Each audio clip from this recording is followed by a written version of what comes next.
안녕하세요, 여러분. 사순절 잘 보내고 계시는지요? 우리가 그리스도인으로서 우리가 그리스도라 고백하는 예수께서 어떤 삶의 발자취를 남기셨는가, 또 우리가 어떻게 그분을 따라갈 수 있는가, 무엇을 바라보며 우리가 걸어가야 하는가 하는 것을 계속해서 묵상하고 있습니다. 이 사순절을 통해서 우리의 믿음이 더욱더 분명해지고, 또한 예수께서 우리에게 명령하신 삶을 살아감으로 우리가 조금 더 하나님께 가까이 나아갈 수 있는 시간들을 보내게 되기를 예수님의 이름으로 축복합니다. 오늘은 우리 마가복음의 말씀을 함께 살펴볼 텐데요. 우리가 복음서를 읽다 보면 알 수 있듯이 예수께서는 당신에게 찾아오는 수많은 병자들, 또 귀신 들린 자들을 고치시고 또한 귀신을 쫓아내 주시면서 많은 사람들로부터 칭송을 받아 마땅한 일들을 행하시는데, 이 일에 대한 사람들의 반응, 또 우리가 예상할 수 있는 사람들의 칭찬들, 또 칭송들, 이런 것과는 달리 예수께서 보이시는 반응은 굉장히 의외다 하는 것을 우리가 발견할 수 있습니다. 제가 오늘 말씀을 읽어 드릴 테니까요, 예수께서 어떻게 반응하시는가 하는 것을 한번 잘 보시기 바랍니다. 마가복음 1장 32절부터 34절까지의 말씀입니다. 저물어 해질 때에 모든 병자와 귀신 들린 자를 예수께 데려오니 온 동네가 그 문 앞에 모였더라. 예수께서 각종 병이 든 많은 사람을 고치시며 많은 귀신을 내쫓으시되 귀신이 자기를 알므로 그 말하는 것을 허락하지 아니하시니라. 아멘. 오늘 이 말씀에는 많은 사람들이 병이 든 사람들이나 또 귀신 들린 사람들을 예수께로 데리고 나왔다라고 기록하고 있죠.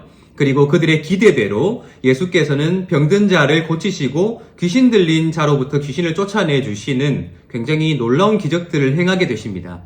그런데 이 일을 행하신 후에 예수께서는 한 가지 반응을 보이게 됩니다. 오늘 이 말씀에서는 귀신이 자기가 누구인지를 알므로 라고 되어 있죠. 이 귀신이 예수께서 어떤 존재인가 하는 것을 너무나도 잘 알고 있다라는 것을 우리에게 말해주고 있습니다. 그런데 예수께서는 귀신이 당신이 누구인 줄을 아시고는 그가 말하는 것을 허락하지 않았다라고 기록하고 있는 것이죠. 그런데 참 재미있게도 바로 앞단락에서 예수께서는 또 다른 귀신을 쫓아내 주시는데요. 이 장면에서도 예수는 비슷한 반응을 보이고 있다는 것이 발견되게 되지요. 한번 읽어볼까요? 1장 24절과 25절입니다. 나사렛 예수여, 우리가 당신과 무슨 상관이 있나이까? 우리를 멸하러 왔나이까? 나는 당신이 누구인 줄 아노니 하나님의 거룩한 자니이다. 예수께서 꾸짖어 이르시되 잠잠하고 그 사람에게서 나오라 하시니. 아멘. 지금 이 장면에서 귀신 들린 자가 예수께 이야기하게 되는 것이죠. 많은 사람들이 보는 앞에서 얘기하는 것입니다.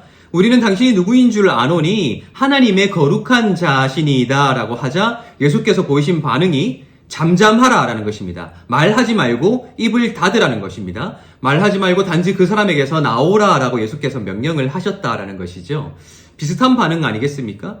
귀신 들린 자 속에 들어가 있었던 그 귀신들이 예수께서 어떤 분이신가 하는 것을 누구보다 잘 알고 있었고요. 그래서 그들이 직접 예수께 하나님의 거룩한 자이시니이다 라고 말하기도 하고, 때로 말하려고 하자 예수께서는 그것을 말하지 말라고 금지시키고 계신다라는 것이죠.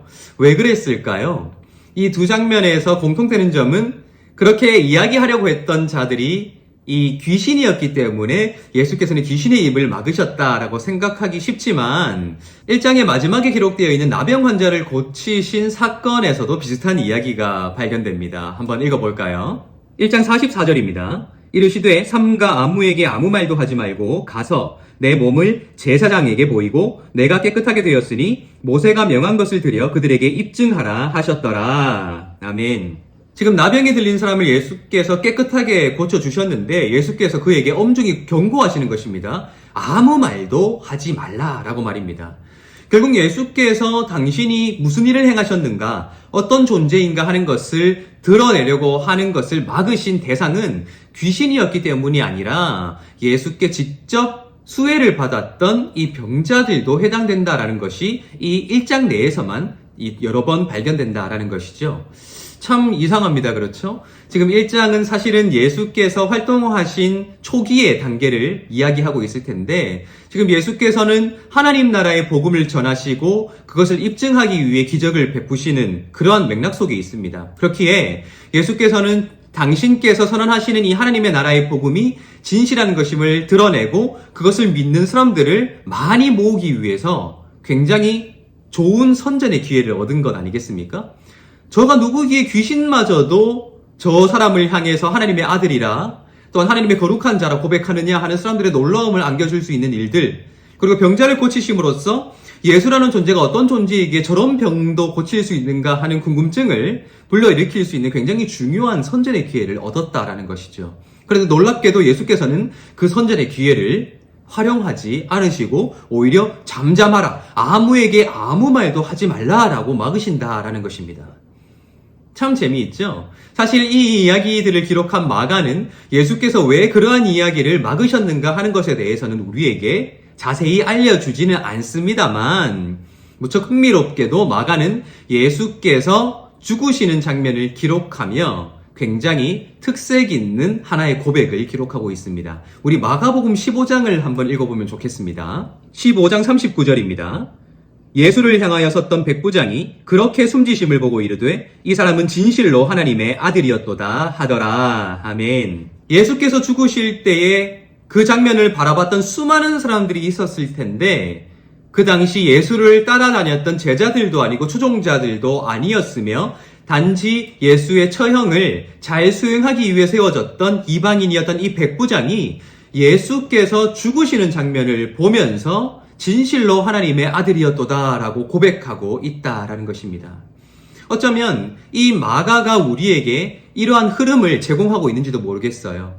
예수께서 기적을 베푸시고 놀라운 가르침을 선언하실 때에 그 정체를 꽁꽁 숨겨두고 있다가 결국 하나님의 아들로서의 예수의 정체가 드러날 곳은 바로 십자가 위, 어쩌면 가장 처참하고 가장 잔인하며 가장 낮고 가장 처절했던 그 자리에서 예수의 정체가 드러나도록 마가가 일종의 이야기 흐름을 그렇게 기록하고 있는 것이 아닌가 우리에게 발견되게 된다라는 것입니다.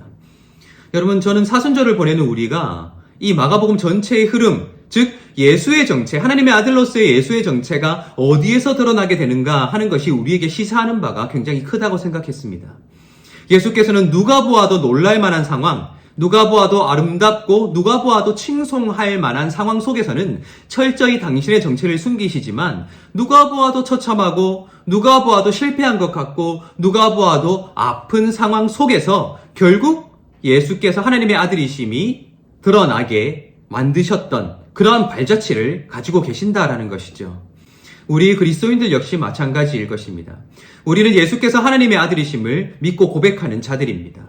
그런데 정작 우리의 진실된 신앙, 진실된 고백이 드러나야 할 곳은 누가 보아도 우리가 잘 된다고 생각했을 때, 누가 보아도 아름답고 누가 보아도 잘 풀리며 누가 보아도 좋은 것들이 우리에게 주어질 때이기보다는 어쩌면 누가 보아도 저 사람은 참 힘들다, 누가 보아도 저 사람은 참 아프고 누가 보아도 저 사람은 참 안 풀린다, 별로 아름다워 보이지 않고 별로 좋아 보이지 않을 때 어쩌면 그때에서야 비로소 우리의 진실된 고백이, 진실된 신앙이 주님 앞에 고백되어질 수 있는 것 아닌가 우리가 생각해 볼 수 있어야 한다는 것입니다. 화려하고 많은 사람들이 칭송할 만하고 정말 누가 보아도 저 사람은 진실된 하나님의 나라를 선포하는 자다라고 말할 만할 때에 예수께서는 당신의 정체를 숨기시고 오히려 십자가 위에서 그 정체가 드러나게 하셨습니다.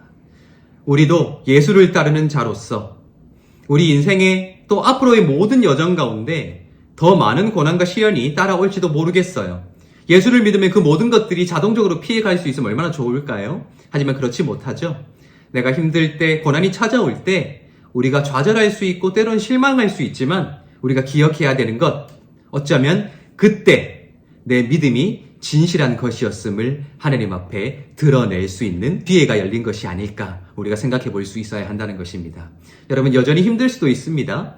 지금도 고난 중에 있을지도 모르겠습니다.